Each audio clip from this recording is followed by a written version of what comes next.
ஃபியூச்சரில் இந்த மாதிரி நீங்கள் வந்து இது வரைக்கும் போகணுன்ற அபிப்பிராயம் இருக்குது. நீங்கள் எதெல்லாம் செக் பண்ணணும்? ஃபஸ்ட்டு அந்த ஏஜென்ட்டுக்கு லைசன்ஸ் இருக்கான்னு நீங்கள் வந்து செக் பண்ணணும். ஸோ அவங்க வந்து ரெக்ரூட்டிங் ஏஜென்ட் லைசன்ஸ் வந்து கண்டிப்பாக அவசியம். இமிக்ரேஷன் ஆக்ட் 1983 படி வெளியூருக்கு நீங்கள் வேலைக்கு ஆள் அனுப்பணும்னா அதுக்குண்டான லைசன்ஸ் வந்து ரொம்ப ரொம்ப அவசியம். அப்படி இல்லாமல் வெளிநாட்டுக்கு யாராவது அனுப்புகிறாங்க, ஒன்றும் இல்லை, உங்கள் சொந்தக்காரரு இல்லை பக்கத்து வீட்டுக்காரங்க எது வீட்டுக்காரங்க யாரோ வந்து எனக்கு வந்து வெளிநாட்டில் ஒரு கம்பெனி ஓனர் தெரியும், நான் உங்களை அனுப்புகிறேன் வேலைக்கு, எனக்கு இதெல்லாம் காசை கொடுங்க அப்படின்னா அது சட்டவிரோதம். அந்த சட்டவிரோதத்தை அவங்க செய்கிறதுக்கு அனுமதிக்காதீங்க.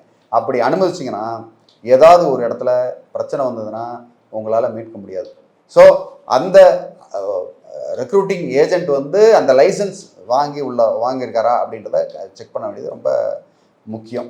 ஸோ இந்த மாதிரி நேரங்களில் அவர் அந்த லைசன்ஸ் வாங்குறவரே தப்பு பண்ணார்னா நீங்கள் வந்து அந்த எம்பசியில் சொல்லி அவங்க லைசன்ஸை கேன்சல் பண்ண முடியும். ரொம்ப ஈஸி.